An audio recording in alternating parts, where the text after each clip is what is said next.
Hello and welcome to SINAM 20.2, the changing scene of cyber.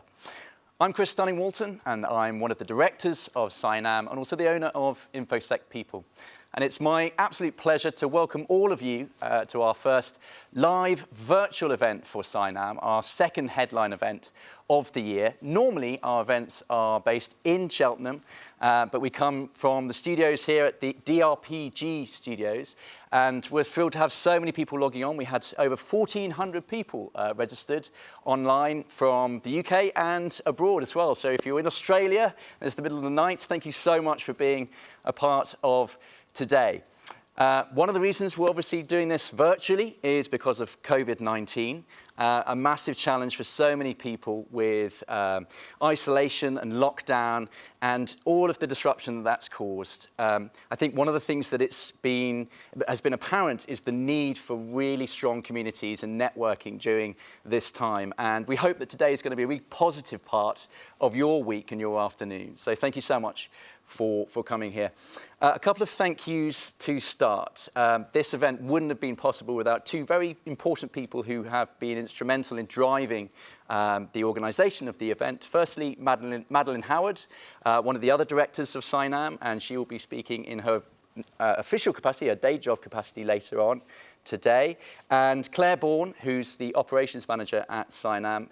Both have done an absolutely fantastic and phenomenal job in pulling this together. So thank you to them. SINAM is the platform for cyber innovation and the cyber innovation community in Cheltenham and Gloucestershire, which is a really unique and fascinating ecosystem of companies and individuals, some of whom are naturally related to GCHQ and the work that goes on there, and some are nothing to do with that. Our mission is to see Cheltenham and Gloucestershire reach its potential as a globally recognised hub of cyber tech innovation. And we do that through networking, collaboration and innovation, working with a variety of different stakeholders across the UK, and that's from investors, investor communities, championing and showcasing our scale-ups and SMEs that are in Cheltenham, working with large enterprise corporate businesses, working with academia, the schools, the universities, and of course the colleges, and then working with also all sorts of interesting companies that are all part of the cybersecurity ecosystem in Cheltenham. So we're also supporting Golden Valley, which we're going to hear about later on this afternoon, and Hub 8, which is a fantastic facility in the centre of town. You can get involved, and it's really important you get involved today. This is all about you as the community of cybersecurity either interested in the Cheltenham area or actively located in Cheltenham and Gloucestershire. But please do get involved on Twitter. We've got @SINAMHub, so please do share your thoughts and views and share the event on Twitter. Follow us on LinkedIn. There's lots of useful content that gets shared on LinkedIn. And of course, check out our website at sinam.org. We have a fantastic agenda for you this afternoon with some really punchy, world-class speakers. We've already seen some of them in rehearsal, and I'm really excited to be listening to them this afternoon. We also have our virtual networking sessions during the break, where, again, it's your opportunity to really network with the people who are part of this virtual community today, asking questions and getting involved with whichever networking session that you are a part of. SINAM events are only made possible by our fantastic sponsors, and we're really lucky today to have been supported by several. First and foremost, our gold sponsor for the event is Capita. They're also our gold industry sponsor for the year, and to them we're incredibly grateful. Thank you so much. We'll be hearing from them as one of our key speakers this afternoon. Our silver sponsor is LORCA, based over in the Plexel facility in southeast London, and really thrilled to be partnering with them and all of the exciting news and innovation that's going on in their community. So thank you so much to LORCA. Our bronze sponsor for the day is Soprasteria. Soprasteria have been fantastic throughout the last couple of years in supporting us, and again, thank you to them. We have two fantastic scale-ups that will be showcased today, TrustStamp and Bitweave, both subtly different in what they do, or very different in what they do, but both based in Cheltenham, and both fantastic companies to have a look at. So it only leaves for me to introduce you to our host for today, Reid Darby, who is the ecosystem lead for Cyber Central. Charismatic, wonderful person, obviously. Reid, thank you so much for being our host. What do you think of this? Chris, isn't it amazing? Who would have thought we'd be sitting here in a studio doing the presentation? When you asked me to do this, it was going to be a live event, and we've had to learn how to do broadcasting, so thank you for that. Pleasure. Thank you also for your leadership, setting up SignAm, and for the other directors. What a great job. Look at how far the community has come. Amazing. So now to our first session, folks. At the bottom of your screen, you'll see an opportunity to ask questions. We really want to make this interactive, so please put your questions in there as we go through the event. So in this opening session, we're going to be setting the scene on cyber security innovation ecosystems. What is an innovation ecosystem, and why is cyber any different? What are the challenges and the opportunities facing us as we go forward? And to do that, to help us explore this topic, we've got 3 of the UK's leading lights in cyber innovation, from LORCA in particular. So let me introduce them to you now. Saj Huck, he's the Director of Innovation at Plexel and the Programme Director of LORCA. He works extensively with startups, government, investors, academia, and a whole host of industry to grow the UK cybersecurity sector. Next, we have Stephen Ray. Stephen leads cyber for Deloitte UK, and he works in the defence, security, and justice sector. He's got extensive experience, again, in cyber innovation, founding, scaling, and supporting cyber startups. He was also commercial director at CSIT for 6 years, and he leads Deloitte's delivery support for LORCA. And then we go to Dr. Godfrey Gaster, who's the Executive Director of the Centre for Secure Information Technologies, CSIT, based out of Queen's. Godfrey's particularly interested in the commercialisation of cybersecurity innovation, and he's co-founder of Global Epic. And that was set up really to bring together the cyber innovation ecosystems internationally. So welcome to you all, folks. Thank you so much for coming. How are you finding it? Great. So first of all, Saj, if I can come to you first. So a lot of our audience probably haven't heard of Plexel or LORCA. Could you start by just telling us what is LORCA and why is it so special? Over to you.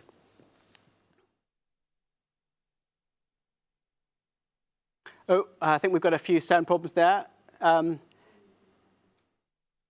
we'll... Can you hear me? Oh, yeah, hi. Saj, I'll ask you that again. Yeah, so Hi. Tell us about LORCA, what's special about it, and what is it?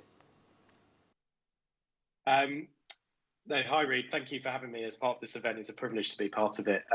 So Plexel is an innovation centre in East London. We operate one of the largest incubation spaces in Europe. We have a 68,000 square foot facility, and within that, we specialise in bringing together entrepreneurs, industry, academia, government, and investors to create, enable, and accelerate change. Specifically, we specialise in doing that in cybersecurity, and we do that through the medium of LORCA, the London Office for Rapid Cybersecurity Advancement, which I have the privilege to lead. At LORCA, our mission is to operate at the heart of the UK ecosystem, bringing together promising startups and scale-ups and pairing those solutions, or their solutions rather, with industry and wider market needs. The intent there is to accelerate the most promising solutions to market, to solve the biggest cybersecurity problems that exist both now and next, but also specifically to help grow the UK economy and grow the UK cybersecurity ecosystem into not just one of kind of European significance, but also one of the leading ecosystems in the world. And what is unique about our approach is bringing together the whole cross-section of the ecosystem. So we take a cross-industry approach, working across both public and private sectors.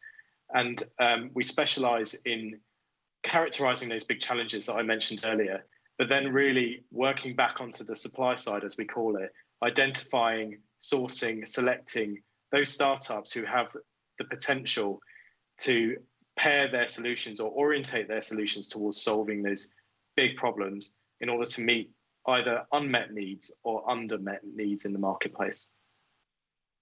Really helpful. Thank you for that introduction, Saj. Now, if I can turn to Godfrey. So as Director of CSIT, you've had extensive experience of running one of the first cyber innovation ecosystems in the UK. What is an innovation ecosystem and why is this good for growth in the cyber sector? Over to you, Godfrey. Yeah, well, thanks, Reid. I mean, that's a huge question. I do get asked on a regular basis, what makes a successful ecosystem, cyber innovation ecosystem? And I think I've distilled it into kind of two main reasons. And one is really moving away from the traditional triple helix approach. So most people talk about academia, government, industry coming together in a triple helix that forms an ecosystem. But I think our experience has been, it's more than that. It's bringing in startup capital and human capital, so that entrepreneurship, innovation aspect. So really, there's five aspects to our view, anyway, around what a successful cyber innovation ecosystem looks like. And then the second part of that, which I think is unique, is who is actually administering or controlling and essentially conducting the orchestra, as I would describe it. So it's fine having these five constituent parts, but somebody really needs to put all that together and bring that together. And really, I think when you boil it all down, it's having those five parts and then having somebody who's really pulling it all together. You mentioned Global Epic there in the introduction, and we've been involved in trying to pull together this a not-for-profit organization which really coordinates cyber ecosystems around the world. And one of the things that we're developing now is an index. And what that index really is doing is putting some science around what actually makes that ecosystem tick, what's good, what's bad, where is there a gap, where do you need to improve things. And we see that as an exciting opportunity to maybe add some science around cyber innovation ecosystems. And if you're a developing country, then you can maybe see where there are areas to improve. But even if you're a developed country, and there are also areas where you may also want to improve and develop. So those are kind of some of the exciting things that we've been doing, and probably the summary of probably the journey over the last 10 years or so in Northern Ireland around the ecosystem. Thank you for that. It's amazing to think that there's actually a science around innovation and entrepreneurship. So Stephen, if I can move to you now. So, I mentioned in the introduction that you're working in the defence, security and justice market with government and industry. From your perspective, what would you say are the key challenges at the moment for your customers? A very good question, and it's very relevant to the current situation. We've come through a global pandemic, and there's a lot of change.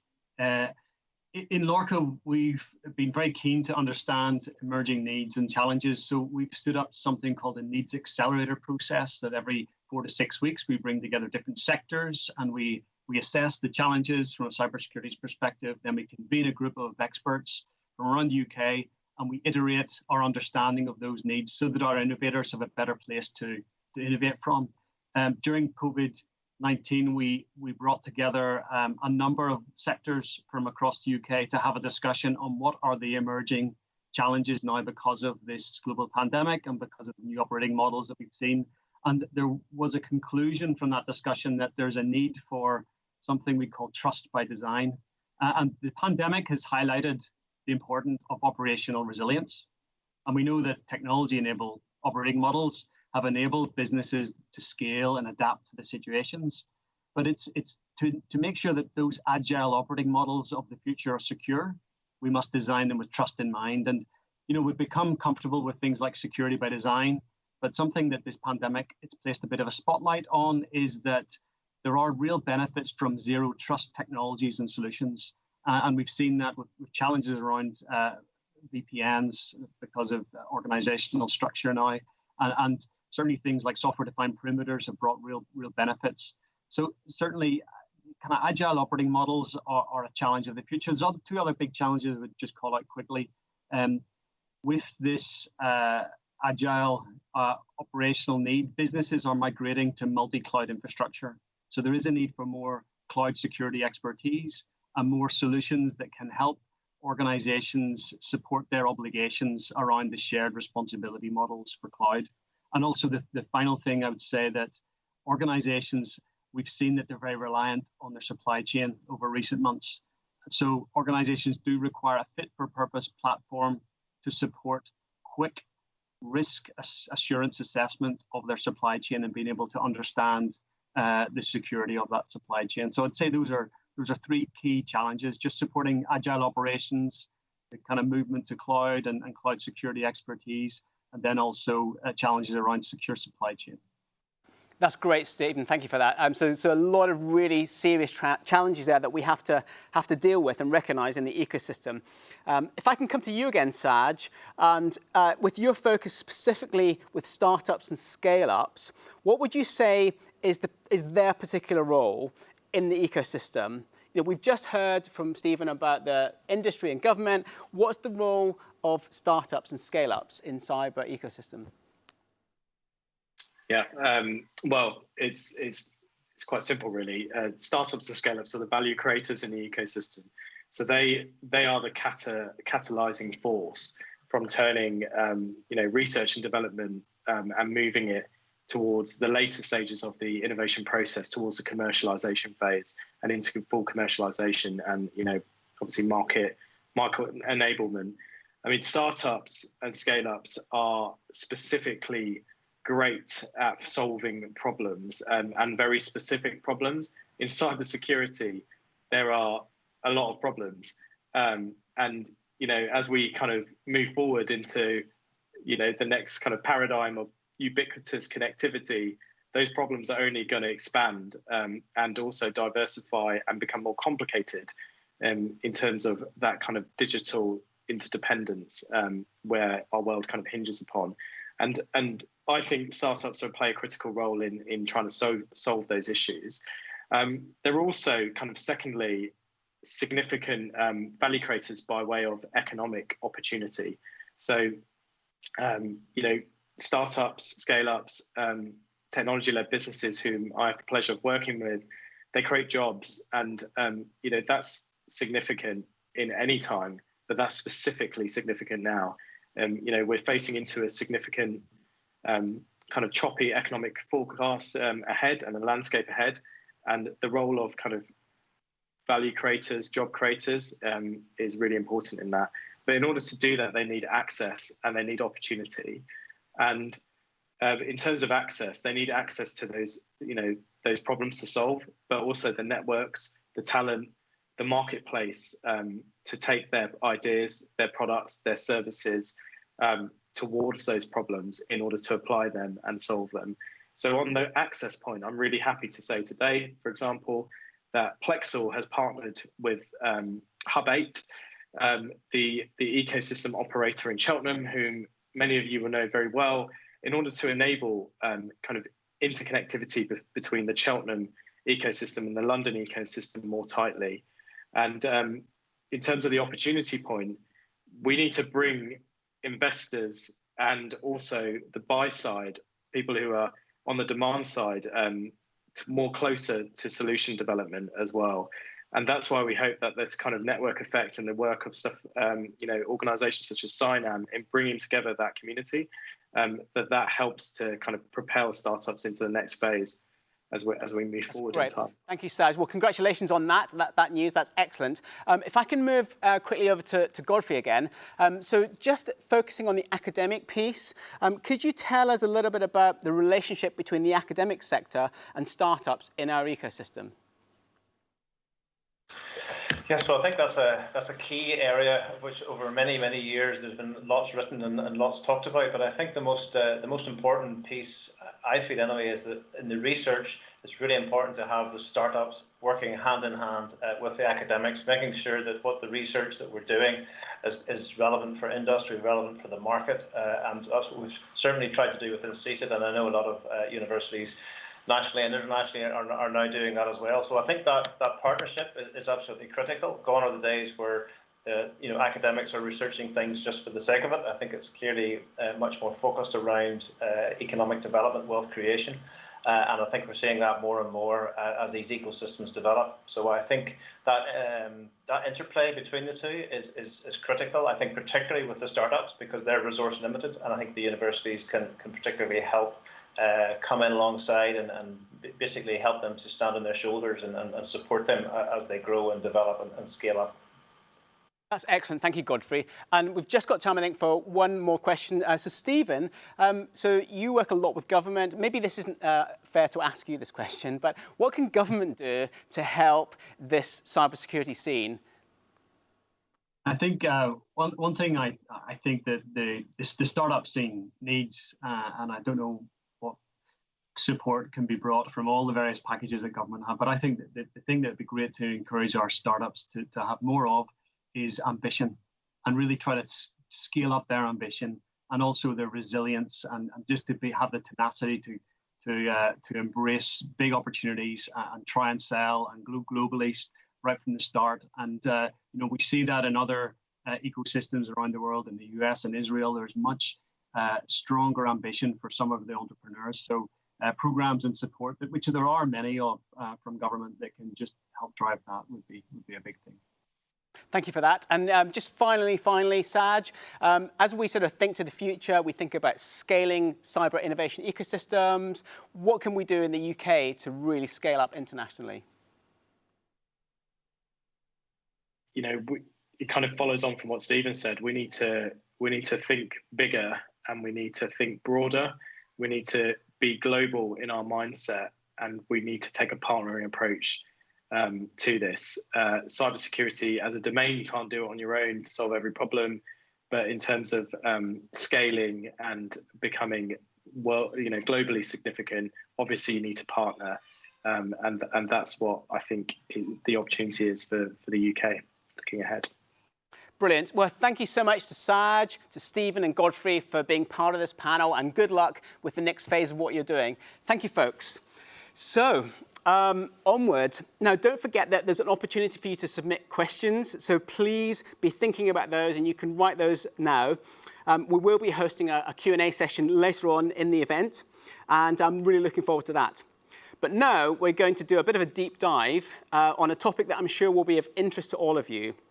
So Kevin Nicholas from Capita is going to join us now to talk a bit about data ethics, trust and privacy in the real world. Now, Kevin is Senior Partner for Capita's government consulting practice here in the UK. He's got over 25 years' experience building and growing digital practices all over the US, Europe and the Middle East. Welcome, Kevin. Good to see you. Hello, Reid. Good to see you again. How are you? Very well, very well. So over to you. Let's hear what you've got to say. Okay, let's go. So back on the 30th of March, we published an article on COVID-19 and the importance of trust, right? And at that time in Singapore, right near the regional epicenter of the outbreak, they were only reporting, I think it was 96 cases and no deaths, right? Now, that would change, but in the first few weeks of the crisis, Singapore deployed a state data system that allowed them to use the population's private data to deliver real-time services and interventions, and it appeared to stop the virus dead in its tracks. So this was great. They merged health and travel databases, a seemingly very complex task, in just one day, and then they made all this information widely available to help identify new cases. They launched a mobile solution for people under home quarantine to report their location and health status to the government. And then they released an advanced contact tracing system, similar to what we're working on right now, and used that data to make decisions about isolation, quarantine, and then health provision. But then, the number of the cases and deaths began to creep up later in May, and it was a hidden population, actually, illegal migrant workers who weren't part of the data systems. And they weren't accounted for in providing healthcare and support. So they were under the legal radar, and the impact was really profound. So I think what we learned from that was that the algorithm that was being used, as good as it was only as good as the information that was going into it. Now, similarly, a little later on, Blue Dot's outbreak risk software was able to track the spread of COVID and was to detect outbreak locations days before initial reports even came out from CDC or the WHO. So Blue Dot had a very smart algorithm. It picked up early warnings by applying natural language processing, machine learning to data sets. It was scraping news coverage, looking at global flight patterns, taking government reports and building them all together. So it was very well done. But most systems rely on data from a healthcare system, right? So that's what we're using today in the main. Now, the Singapore example was very unique because it was collaborative. So their population proved far more willing to supply personal data to the government for greater good than most other developed economies. So, there are many debates around the acceptable data use, and basically they tend to miss the point. And the question isn't about how is the data used, really, but it's about whether we are clear about the shared objective that we're going to meet by using that data and what the benefit is to the citizens. So I'll talk about loyalty cards for a second. So loyalty cards are a very simple, effective example of data sharing, right? So research shows that people are willing to share personal data if there's a value proposition that's very clear to them. 20 years ago, we did some research around consumer brands, and we found that brands like Heinz, M&S, Mothercare are completely trusted by people and trusted far more than the government. Tell them the truth, to treat them with respect, and deliver on promises. So today, businesses and governments who consistently show they can use that personal data appropriately, keep it safe, and deliver on the promise of value back to the population, I think will be the winners. They'll be trusted, they'll be shown to be reliable, and then they'll be rewarded because of the way that they've behaved and the way they've communicated with the citizens. And interestingly, we found that when people trust, they tend to trust completely. So if you look at innovations like the Disney Magic Band, it requires us to trust, it requires so much trust, right? We're sharing our banking data, personal information about where we're sleeping, the names and ages of our kids. This is our privacy and our safety. And then when you look at companies that get it wrong, that are untrustworthy, and take the example of Facebook and Cambridge Analytica not too long ago, the damage to their brand or the reputation of the government or agency is severely damaged for a long time, right? So what we think is that there really needs to be a debate on the ethics around surveillance and the protection of data. So data is at the core of how we ask better questions and come up with better answers. The digital transformation in the UK would be much easier if we had universal digital ID cards, but the lack in trust of the government makes it a huge political challenge. Also, unlike many other countries, the UK has no register of citizens, and there's no requirement for an individual to register with their local authority. So NHS numbers, NI numbers are not reliable enough to match a person across different services in different regions. And if they're known at all, a citizen can be viewed very differently by different agencies using different data sets. But if COVID-19 shown us anything, it's that when it comes to a large-scale human crisis, access to that data that provides a holistic view of our citizens is absolutely essential, right? So there's been a lot of debate around ethics and morality of the data revolution, including a widespread sense that our information might be used against us or that it might be used without our consent. But what can we offer citizens if their data was used to provide better services, both in crisis and in just normal day-to-day life? So things like joined-up social and healthcare, education services linked to benefit application, preventative public safety, connected emergency response. So the improvement in service and planning would be an absolute sea change if we could just get there. So we often discuss the ethics of using data and how it's accessed, but I think one of the other questions we have to ask really is what are the ethics of not using data and not doing this, knowing the benefits that we can provide to the citizens? So, a crisis can change a lot of things. So last week, YouGov found that 78% of UK adults would be fine with providing location and tracking data if it reduced the length of time they had to spend in lockdown, and also the length of time between now and when they can next go to the pub, right? And as we come out of lockdown, perhaps there's an opportunity for a proper adult, mature, and informed debate around data consent, application, and trust. And the huge gains for the UK if we can just trust the government a little bit more. So there you have it, Reid. That's my few minutes on data ethics and what we need to be thinking about in the future. Thank you, Kevin. I mean, you've articulated quite a few of the issues there about trust, transparency, the importance of data. And I was really struck by this idea of the risk of not doing something as well as doing something. I mean, I think we've probably got time for one question. So, if I can play devil's advocate a little bit. Capita, large corporate company, lots of resources. So you can take this seriously. What about smaller organizations? So we'll have startups and SMEs on the call today. What can they do to take data seriously, take the trust seriously and the privacy seriously? I think it's your behavior and your transparency. So, you don't need any money to be trustworthy. You don't need any money to be clear and transparent to your customers. And I think getting that message across about exactly what you plan on doing with their data, and also showing them what the benefits will be, is A, essential, but B, it's not as difficult as some people think. I'm always disappointed when I see people asking me to give consent or say I agree to this form or GDPR or this tracking or this cookie, and then I'm presented with this list of 500,000 items that some lawyer's written. You can summarize a lot of the points of this information at the front, to be very clear with people. I think when you present people with terms and conditions that are 20 pages long, you're not giving the impression that you're really being very clear and trustworthy. So I think simplifying the way you operate with people and simplifying the way you communicate your intent is really important, and that doesn't cost anything to anybody. Thank you so much, Kevin, for your time. Enjoy the rest of the show, and we'll see you soon. Thank you, sir. So remember out there, folks, you can ask questions. I'm sure that you had lots of questions there to do with data and ethics and privacy. So we'll pick those up as we go along, and we've got the Q&A session towards the end. So now we're going to shift gears. We're going to take the opportunity to showcase two of those scale-ups in our ecosystem. First of all, TrustStamp, and then Bitweave. So TrustStamp, they've recently won the Blue Tulip Award in the Netherlands for the best startup in fintech, and they're a cybersecurity company. It's my great pleasure to introduce Gareth Jenner, the co-founder and the CEO of TrustStamp. Welcome, Gareth. Good to see you. Hello, Reid. Pleasure to be with you. Thank you for the opportunity. We're really looking forward to what you've got to say. Over to you. Okay, super. So let's kick off with the slides, please. And so TrustStamp works in three areas which overlap, although they are each distinct.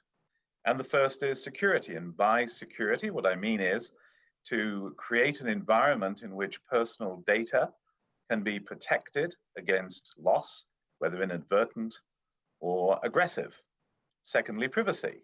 If data is not lost per se, how is it used? How should personal data be used, and how can it be protected? But the third is inclusion. There's 1.7 billion people in the world that lack basic financial services, and around 4 billion people who are underbanked. And that's because, quite simply, they cannot prove who they are for digital transaction. But isn't there an obvious answer to all of these three? And so government, industry, NGOs thought, yep, biometrics. Straightforward, easy to adopt, ubiquitous devices. You can use smartphones. This is a very straightforward problem. But there's a problem. And there's a major danger that undermines all biometric authentication programs. And that is when your biometric data is lost or stolen, unlike usernames and passwords and knowledge-based questions, you cannot change your biometrics. Therefore, you could be excluded from using that primary authentication method for the rest of your life. And so our solution takes any type of biometric from any source and creates an irreversibly transformed tokenized identity. Can we get a slide change? My apologies. I think the slides aren't getting changed. It's a one-way transformation. So we take the original data, we actually destroy a substantial part of that original data, and we inject noise that's cryptographically created, and then we encrypt it. Quite simply, you cannot reverse engineer the process to get back the original data. And that creates something that we originally called the evergreen hash or the EG hash, and it could be used only to identify someone using our proprietary technology to ensure a match. And that was only derived through millions upon millions of machine learning cycles taking place. Now we're in our next generation, and so we call it the IT2. And that's our very non-scientific shorthand for irreversibly transformed identity token. So where are we right now? Our first two major implementations were Synchrony Bank, a very large US credit card bank, and they have over 80 million account holders, together with MasterCard, with 100 million people that they wanted to be able to create digital identities for who had no legal identity. But on top of that, we are now engaged in pilots The first is called Safe 14. That is with the European Union country, which, as you might imagine, is a COVID tracking application. And Safer Streets, which is a program to allow probationers and parolees to be released in order to track where they are, but in a safe and very respectful way. We've also set up AID, which is our subsidiary that is focused on the African market, where we're working with a significant number of NGOs in order to provide the means for people to have societal and financial inclusion. And one of the world's largest travel and hospitality companies that quite simply want to be able to know that both their staff and their guests are safe from an environmental point of view. So that's a quick look at our first two major implementations. Now let's look at those in practice. We'll zoom in. In the case for the bank, we are used when clients had their account closed because of suspected authentication problems. We reopen 83% of all the accounts that have been closed. We also are able to grant 81% of the applications for credit that have been denied. And last year in the United States, we took down 4 major fraud gangs by using our technology to identify synthetic identities. On the MasterCard project, I flagged the original 100 million, but the CEO recently announced the new target is to create identities for 1 billion currently undocumented people, a phenomenal project for us to be involved in. But we're now going to new verticals also. Safer Streets, I mentioned, enables parolees to be allowed home without any safety to the issues of the community. And we're entering into the insurance market where we've had substantial interest for a long period of time. We're also releasing a SaaS platform to allow smaller companies to implement this very straightforwardly, and that's called Onboard. But on top of that vertical expansion is geographic expansion. And so geographically, as I mentioned, we've set up a subsidiary to work in Africa very specifically. The government of Malta is engaged with us on a number of projects and has given us 1 million euros of funding in order to open an R&D center there. And in Cheltenham, of course, we have grown tremendously in the last 6 months. We now have 16 people based in Cheltenham, and that is our focus area for cybersecurity. But while commercial applications are really important, R&D is at the heart of TrustStamp. And so I mentioned Safe 14, which is secure user-enabled location tracking, but also there is great concern over the use of facial in some markets. So we've developed touchless hand captures using finger palm and geometry, which you can use to sign in just as you use a face today. And because of our work on COVID and face mark compatibility, we realized that there is a section of the world who, because of the use of face coverings, can't use general biometrics. And so we have developed that in order that it can be implemented and bring about further financial inclusion. So that's a quick flavor. If you have any ideas as to where you'd like to see TrustStamp deployed, please reach out to me, because as our major client, MasterCard, has an executive put it, the only limit to the use of our technology really is your imagination. So thank you for the time to introduce you to TrustStamp. Gareth, thank you so much. I mean, it's great to see those strong messages on inclusion and international development, even within the cybersecurity ecosystem. So good luck as you scale up TrustStamp. Thank you. And we are so excited that you're part of our ecosystem. Enjoy the rest of the show. Thank you. Thank you. So we're going to now hear from Nick Lever, the CEO of Bitweave, on how to use big data well for cybersecurity ops. Over to you, Nick. Hi, I'm Nick from Bitweave. We specialise in software engineering and data science for the cybersecurity industry, and we build analysis platforms that help organisations use the large amounts of cybersecurity data they generate to improve their cybersecurity operations. Today I'm going to talk a little about the challenges of dealing with big data and introduce some of the tools and techniques that we use to help. Cybersecurity operations generate a lot of data, often far too much for humans to be able to analyse manually. And as threats appear, evolve and disappear quickly, it's important to identify the useful information fast. Across an organisation, you may have management information from systems and processes, metrics from network equipment and servers, logs from software applications, open source information from external sources, alerting from IDS systems, and plenty more. And we need to bring all of those data sets together to identify and prioritise the threats fast enough to take action. So what are the challenges? Often data sets are in different formats or even unstructured. This makes it difficult to bring them together and analyse them in a consistent way. And the size of these datasets can be huge, making it very expensive to store and difficult for humans to analyse. Datasets will often also have different levels of detail, accuracy and trustworthiness, and these things could change over time. So what's correct right now may be completely wrong in 5 minutes. Traditional analysis of large amounts of data takes time. Large batch jobs can take hours or days to run, which in the rapidly evolving world of cybersecurity makes any insights you gain out of date. And finally, with so much data, nobody knows what to keep or for how long. We may end up spending a fortune on storage and never looking at any of the data, or throw away the crown jewels because we didn't know what to look for.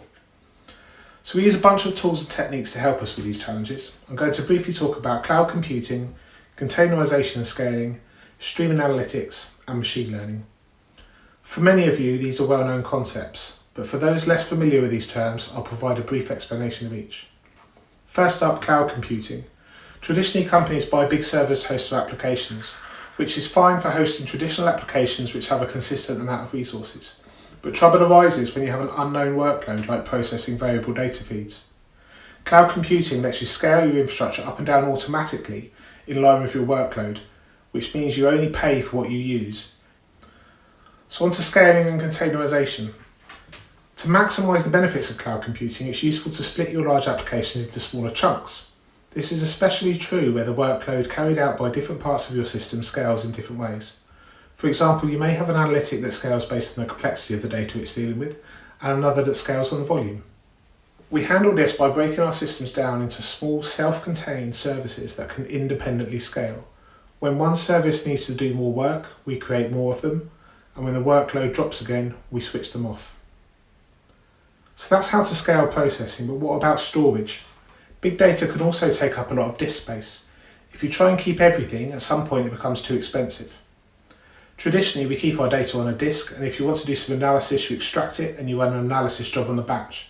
Depending on the complexity of the data, the amount of data, this can take a long time.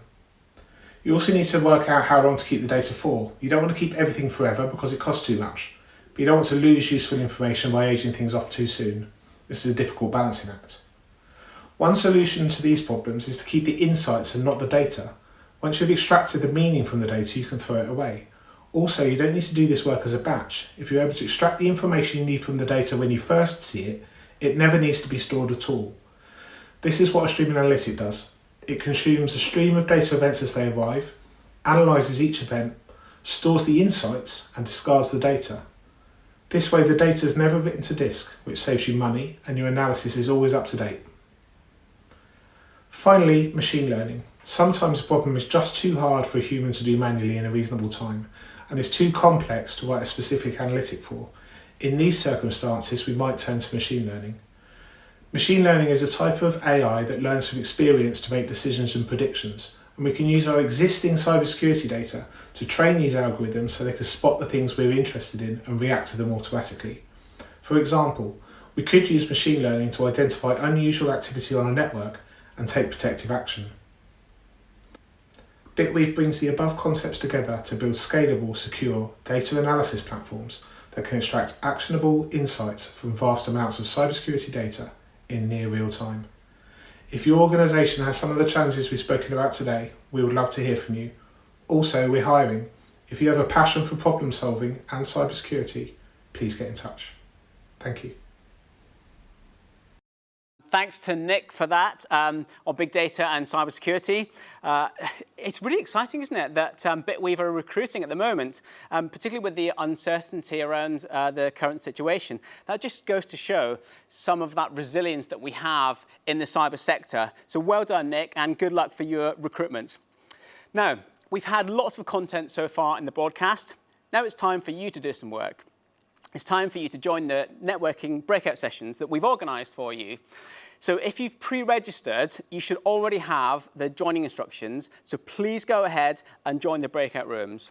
Now, for those of you that haven't actually done this, we've got about a 20-minute break. But remember to come back because we've got Cyber Central and we've got NCSE coming up later. So go ahead, make yourself a drink, have a relax, and we'll see you back here in 20 minutes.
Welcome back to our second half of the SINAM event today. I hope you had a good break and some good breakout sessions. Wow. From what I could see, there were some terrific conversations going on in those sessions. I hope you're able to follow up on those later. And I'm really glad that you were able to interact with us in that new way. I should also say as well, this is the first virtual event that we've done as SINAM, and so we're all learning. We would love to know how we can improve things as we go forward from strength to strength. But now, on with the show. We're going to start to look at the future of cyber, and particularly looking at our local and regional centre. So there's some really exciting opportunities coming up. So I'm going to introduce Nick Sturge. He co-founded the Engine Shed in Bristol, and he grew the Set Squared incubator to be the world's top university business incubator. Nick's a council member for IOD, he's a freelance nerd, and he's a strategic advisor working for Cyber Central. So welcome, Nick, good to see you. And we'll be hearing from you in a moment. Also, we've got Madeline Howard. Madeline works for the NCSC I100 for the Cyber First Schools initiative, and she works extensively with schools, universities, SMEs, national and international industries to inspire young people to consider careers with the industry, and she's most inspiring. So welcome, Madeline. Thanks for having me. Lovely to see you. So first, Nick. Nick's going to tell us a bit about Cyber Central, what's happening, and then Madeline will talk a bit about Cyber First. So, Nick, over to you. Thanks, Reid. Good afternoon. I'd like to introduce you to the Golden Valley development, home of Cyber Central UK. Next slide. Our aspiration, and I speak on behalf of Cheltenham Borough Council and the Cyber Leadership Board, which brings together Cheltenham Council, the LEP, GCHQ, SINAM and academia, to deliver an ambitious, globally relevant, pioneering community that integrates cyber-related R&D with an exemplary and complementary residential and leisure use. So Cheltenham Borough Council, with support from Tewkesbury Council, have spent over £37 million on 45 hectares of land. Specifically, within that blue allocated land, the northeast and southeast corners of that. The whole development gives the opportunity for some 3,000 homes and 2 million square feet of employment space. Now, this investment is based on the compelling proposition here in Cheltenham to create a national cyber centre of excellence that's globally relevant. So GCHQ, as we know, have been here for 60 years plus, with a breadth of activity around keeping the UK secure, but also contributing to the wider prosperity of the UK. On top of that, we've got a similarly mature cyber ecosystem that we've talked as much about, of entrepreneurs, innovators, startups, scale-ups, corporates, and of course the professional and support services around that. Do you know Gloucestershire has 6 times the density of cyber-related businesses than the UK average, and Cheltenham 11 times. Now that's quite significant.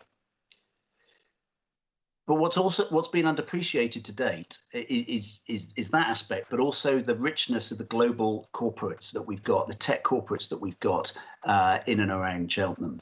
And the NCSC Accelerator has produced a number of really great startups and scale-ups, some of which we've heard from. But what's also not been quite so visible is the academic strength here. If we think of Cyber Central as a national asset and a globally relevant cyber centre, we also have to look at the environment wider than Cheltenham. And if we look a bit further, if we stretch about an hour and 20 minutes out away from Cheltenham, we've got 19 universities. The scale and diversity of the research and teaching capability there is on par with Silicon Valley. The cultural offer of Cheltenham and Gloucestershire and the South West is also outstanding, with the connectivity to the rest of the UK from our railway station and the motorway networks, and Cheltenham being ranked as one of the best places in the UK to live makes this location pretty unbeatable. Now, such potential is often let down by poor civic leadership, but the Cheltenham and Gloucestershire authorities, backed by government, have made significant investment here. If you tally up everything that's been put in or committed to date, it's 450 million and counting, to really make this the cyber capital of the UK. But before you all fight to secure a lease on the land, think about where you're going to house your staff from the town, from the region, from the UK, and of course around the world. This development has been given garden community status, which means we have the excuse, nay, the responsibility, to create a really stunning public realm in touch with the natural environment and with homes that are exemplary in their own right. But we're not building an old business park or even a science park here. We're building utopia, obviously. We're going to create something really special. Frankly, we can't not.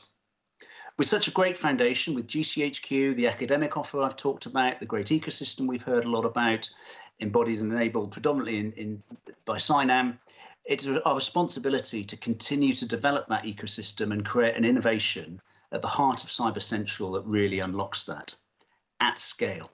Remember, we've got space for 2 million square feet. So creating a space that fuels what I call the quadruple helix of public sector, academia, corporates and startups with the social connecting and well-being, etc. spaces that you need to glue that all together. That creates the honeypot where we can both attract and create. And that's all great, but it's not enough. To support not only a brave new world post-COVID, but one with increasing digital complexity in society, the technology and systems that we need to design and create need to be designed by people of all backgrounds.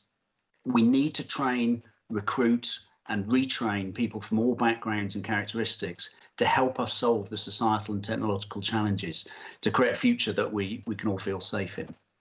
So talent is critical to the success of the economy, but also the route to creating a fairer society. So that also requires leadership and board development, both for cyber businesses themselves and businesses that need to understand the technologies and implications. We're therefore building in the facilities and the activities that support that at all levels. We have to create an inclusive environment. It's not an option not to, nor need it be a compromise. So we're in the procurement process right now for a development partner who matches our values and aspirations, and will be open in 2023. You heard it from me. There you go. How's that, Reid? That's amazing, Nick. That's so inspirational. What a mission that we have. Thank you so much for your contribution. And now if I could like to turn to Madeline. So we've heard about skills there and how important that is for our ecosystem. Can you tell us more about the Cyber First initiative? Yeah, sure. So the Cyber First Schools initiative has run in Gloucestershire for 2.5 years now. And it's utterly incredible, the transformation that we've seen locally between the interaction between industries and young people.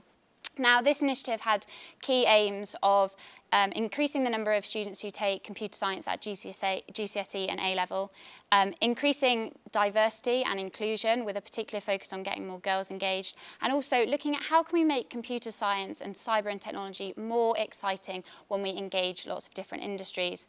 So in Gloucestershire, we have over 40 different industries now engaged, and these range from super exciting startups and micro SMEs all the way up to your multinational primes.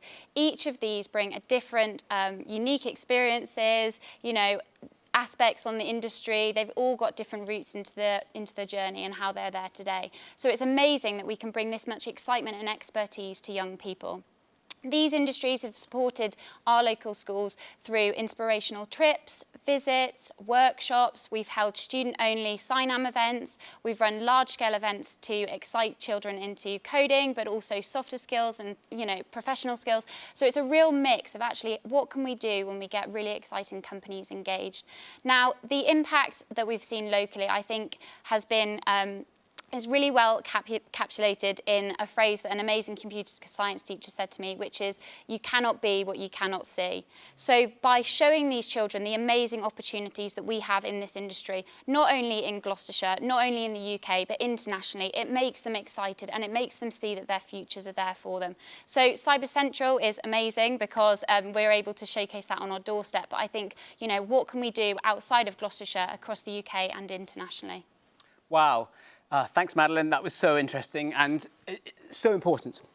Now, if I could move back to Nick for questions, for both of you actually, but for Nick first. So many people new to SciNAM and to Cyber Central, they may be surprised that Cheltenham and Gloucestershire is already the centre for cyber innovation.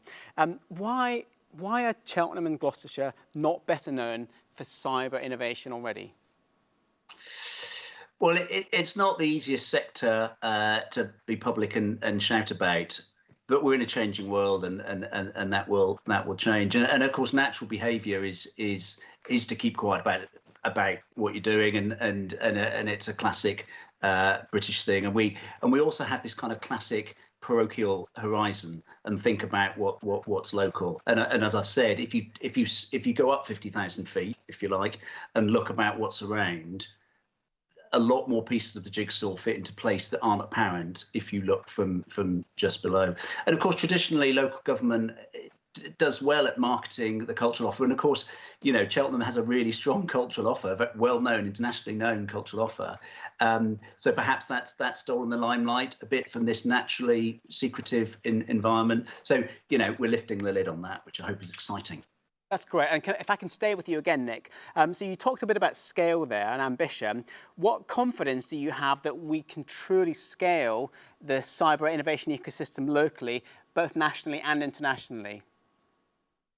So I think it's realization of really the maturity of the sector. One of the things that came out of our research that we did was actually the maturity of the sector. There's been a lot going on for a long time, and so the roots are embedded. The talent pool is very strong, but of course that connectivity means that, again, if you look a bit above and you're half an hour from the Bristol and Bath cluster, you're close to Birmingham, you've got Malvern, you've got Oxford just over the hill. The strength there, if you look higher level, and the leadership that we're seeing now is taking that to a much higher level. And what I also think is related to the talent, not just the long tail of talent supply that Madeline's talked about, but I think you've talked about it, Reid, the cognitive surplus that's coming out of the existing cluster. Add a little bit of entrepreneurial spice into there, and you've got a lot of fuel for growth. I think it's really exciting. Brilliant. Thank you for that. If I can move to you, Madeline, again. So just going back to skills. So what would you say are the biggest challenges facing the industry around skills, and what can we do about it?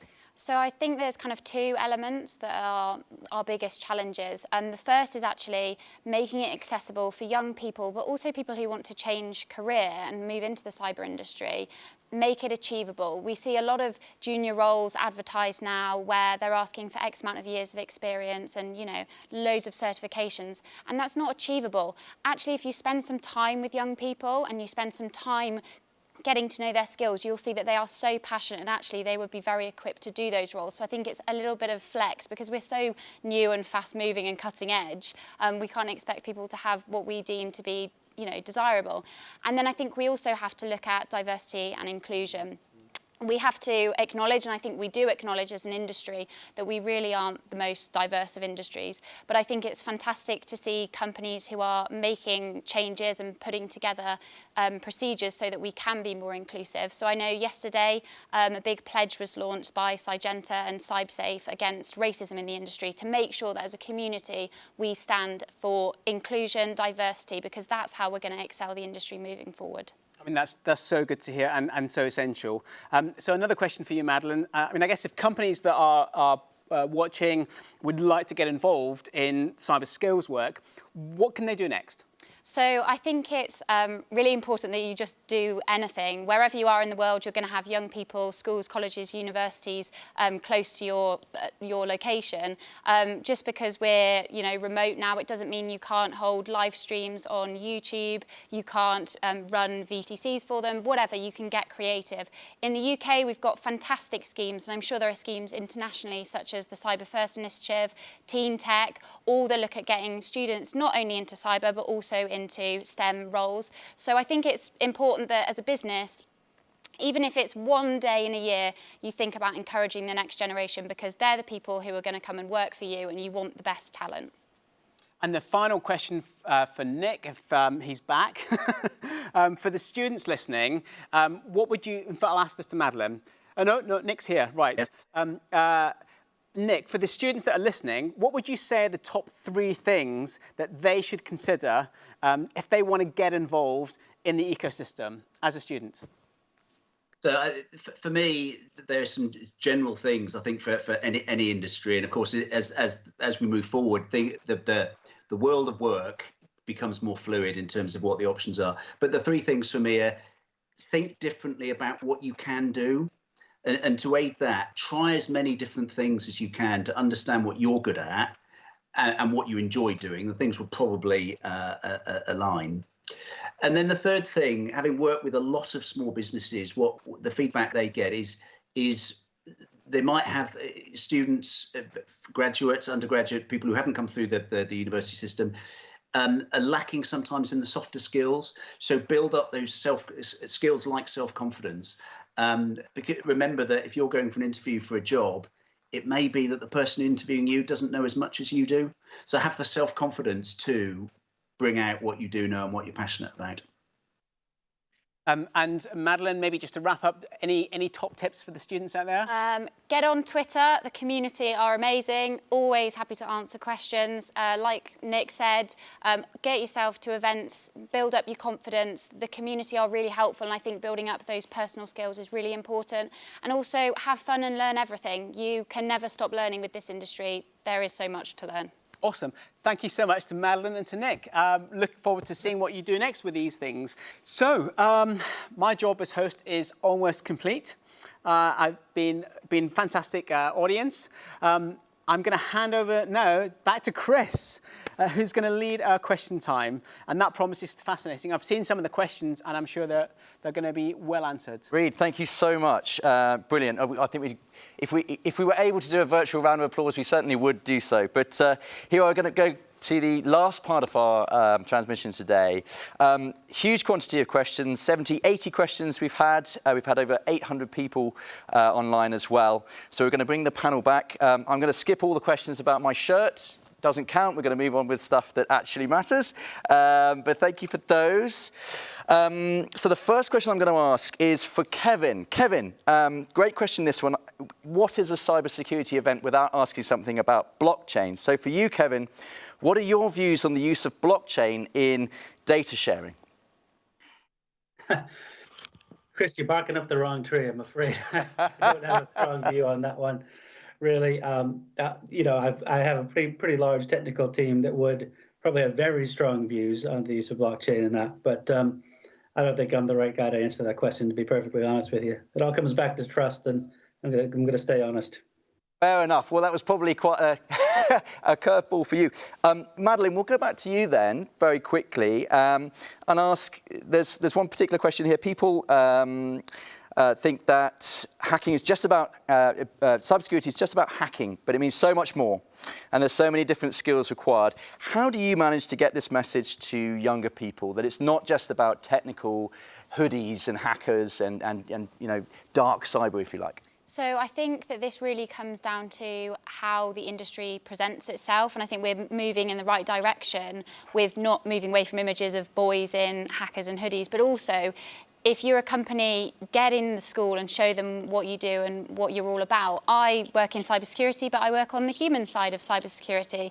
I can't hack anything, but that doesn't mean that I'm not involved in the cybersecurity industry and a really crucial part. And there are loads of people just like me who don't have technical ability, but are able to bring so many other skills, because that's what we need in an industry, is a diverse range of skill sets. Absolutely. And I think for the future of cyber, if we think about it holistically across organizations, it has to transcend just the technical remit, doesn't it? So important. Stephen, I'm going to come to you next, if I may. Hi, Stephen. You mentioned trust by design. Can you please explain what exactly this looks like and how precisely this differs from secure by design? Tough one. Oh, very similar to secure by design, but I think we were just trying to play on the word to trust and link back into some of the things discussed earlier. And it was really just trying to draw out the importance or the opportunities for zero trust technologies and how they can be used to encourage and support networks that need to be very agile and adaptive, that like we've seen over recent months in our organizations. Excellent. Thank you, Stephen. That's great. Saj, I'm going to move quickly to you. You see so many different companies coming through the accelerator over there at LORCA. For new startup companies, what do you think are the biggest opportunities in the cybersecurity scene of today? Yeah, I think so. The businesses that we see coming through that we get really excited about are those that are very focused on the end market need at source, and then working backwards from there to build their product around the customer, because those are the ones that have the biggest opportunity to grow, because obviously they're going to be market relevant from inception.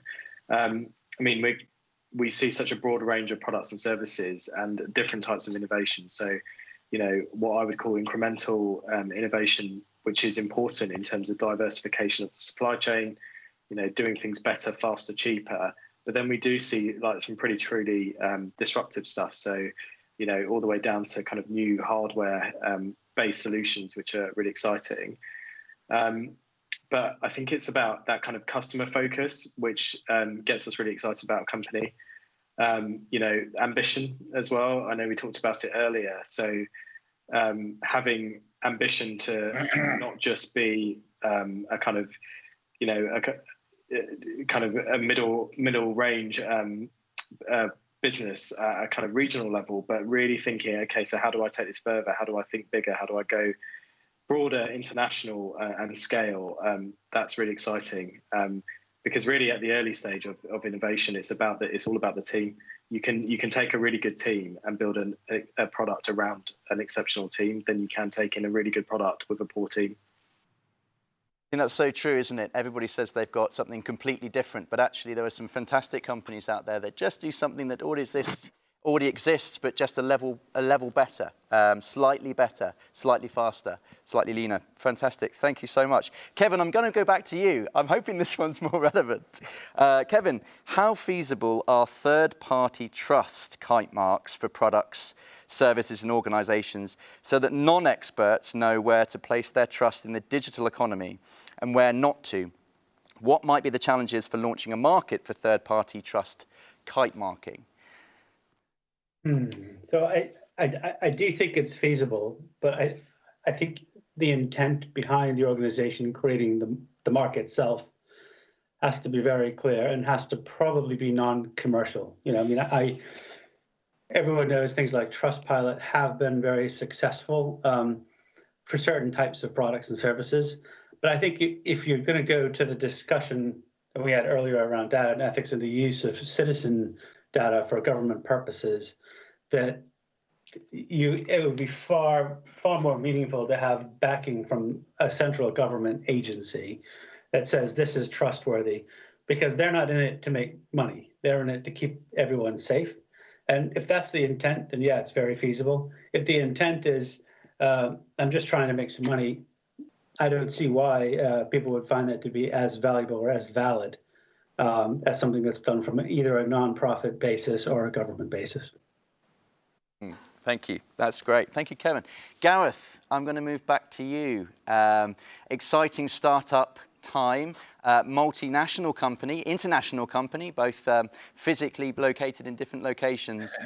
Very exciting time for you. But you know, what are the main challenges for you as a small startup going through, you know, rapid growth at this moment? So it's actually confining the growth. There are so many different opportunities, and we're constantly being contacted by people in different industries suggesting that we extend our reach to that industry. So we started off very focused on the financial services industry and doing a good job there. And now we have to manage growth by making sure that we can deliver with similar quality wherever else we go. There's certainly more business out there than we can possibly cope with in the near future. One of the reasons that we're growing in Cheltenham, to be honest, is that a year ago, I'd have told you it was going to be finding great people. I mean, we had a team of 20 great people, but how do we build on that? And the exposure in Cheltenham has led us into a talent pool of people who have a similar mission approach, which means that we're able to grow super fast because the people are there in order to support that growth. So that's overcome one of our biggest challenges. Yeah, absolutely, and I think that's been an ongoing trend, hasn't it, for small businesses? We've got this amazing idea, this amazing concept, but how do we grow through people and talent and bringing people into the business? So it's great to hear that that's working well for you. It moves on quite nicely. Nick, I'm going to move to you now in the Cyber Central side of things and ask you, in terms of building a culture, that West Coast culture of innovation, if you like, US West Coast culture of high growth startup with the okay to fail type mentality. What do you think is the biggest challenge to overcome that if you've got a community and a capability, and that last intangible piece around culture? How do you build a culture that drives innovation and encourages those small businesses to start up, do you think? Well, that's really interesting, and we may run out of time. I think there was a very interesting point that Gareth made then about mission and finding people with the mission. One of the things I've seen in the growth of the Bristol and Bath cluster that I've been very involved with, and I'm seeing actually in Cheltenham to a greater extent, I think, is a quality over quantity kind of attitude. So one of the challenges with trying to benchmark against the West Coast is that it's very different, and that it's at a scale where there's so much money that you can take risks. Now that money doesn't exist or flow as much as it does here, so the culture actually becomes more important, and it's more about, and this is what I see, is the sustainable growth, if you like. So I call it the quality to fluff factor, which is the density of quality businesses compared with the ones that will just never go anywhere for whatever reason. And what I see and I think the stats brought out that I mentioned in my talk, where the density of cyber businesses is part of a reflection on the quality of the businesses and their likelihood to sustain rather than fall over at the first hurdle. So we've got a good starting point. How do you build that culture? Well, it's creating an environment where it's a trusted environment, I think a neutral environment. So you kind of neutralize some of the competitive tensions between institutions, between companies, allowing bigger companies to engage easily with smaller companies in a neutral space. That's very much something we're going to try and create it. We will create it at Cyber Central. And the culture is made up of the people. So it's also about bringing in diverse people from different sectors, different backgrounds that enable the conversations, the engineered serendipity, and encouraging the right attitude, because it's people that drive the culture at the end of the day. Thank you, Nick. That's really good to hear. And I think that culture piece ties in nicely to my next question. Godfrey, I'm going to bring you in if I may. COVID-19 has led us into a recession on a global basis. For small businesses and scale-ups in the attraction of finance at this moment in time, whether it's bootstrapping or looking to gain Series A, Series B, what is your advice to them? Because we've still seen, I saw a couple of the cohorts over there at CSIT in Belfast who managed to secure significant funding over the last few months. So it is possible to gain funding, but is now the time to kind of knuckle down? Is there still funding available for scale-ups? What's your advice? Yeah, I mean, that's a good question. I mean, I think funding is clearly still there, and certainly there's been many examples where companies, as you say, have been able to access that. I mean, I think I would say that COVID brings opportunities as well as challenges. So whereas in the past, where maybe you had to physically go around and meet multiple VCs and get on a plane or a train or whatever.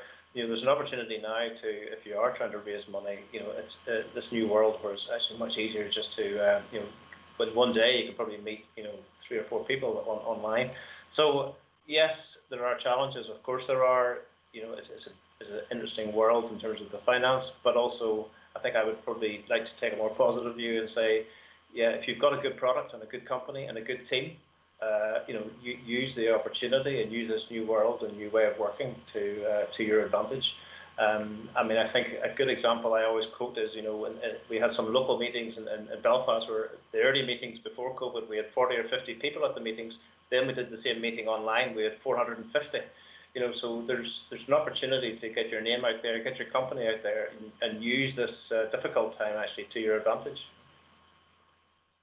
Wonderful. Thank you, Godfrey. Brilliant. We're going to go with one last question and then we'll wrap up quickly. Chris, I'm going to bring you back in the room and ask you very quickly just to go over the Cyber Aware program that the NCSC are obviously championing at this moment in time. Could you tell us a bit more about that in less than a minute? I like a good challenge. So this shows that GCHQ and NCSE's reach has gone a lot further. I mean, when I joined, it was all about the high-end, high-grade end of the market. We're now down to citizens. So what is cyber aware? It's really thinking about, I think it's 6 messages about how people can keep safe online. You know, it's about passwords. It's about keeping your software up to date. It's about sort of the, you know, making sure your software's, you've got anti-malware on and stuff like that. It's really basic things that will help people keep safe. And if they go on the NCSE website, they'll get all the details there. It's an ongoing campaign, and it's no different really to some of the messages we give out through Cyber Essentials. You know, it's all about get the basics right, and that will make the adversary work a lot harder, and that's what we want to do, because maybe they'll go away. Fantastic, thank you so much. And if anybody wants to learn more about Cyber Aware, I'm sure Chris and NCSE will be able to push out some more information. We're going to wrap things up there, so it just remains for me to thank the panel firstly. Thank you all so much for taking time out of your day to be involved today. I think we can all agree that that's been fantastic, so thank you all. Thank you all for getting involved, the audience, the community. You know, SINAM is the platform for the cyber technology community in Cheltenham and Gloucestershire and beyond that. So anybody that's been online for our event today, not from Cheltenham and Gloucestershire, that's great. Get involved as well. On that note, this whole afternoon has been recorded and will be on YouTube, so you can tune back into that if you've missed anything, and you can share it with other people. We set up a Slack channel as well that you can get involved with and continue to network and talk to other people online about ideas, recommendations. We've had so many questions today as well, and we are going to individually come back to each one of those questions with the panel, so they have a chance to answer some fascinating questions that have been brought up that we just haven't had time for today. We'd like to thank our sponsors. Again, thank you all. Reed Darby, I think that's, he's over there somewhere. I think that's a permanent resident for Reed, so thank you to him. Our next event is going to be in the autumn. It's likely it's going to be a virtual event, very similar to this at the wonderful DRPG offices, and we hope to see you there. Otherwise, stay safe. Keep talking with each other, keep working as a community, and we very much welcome you back next time. Thank you so much.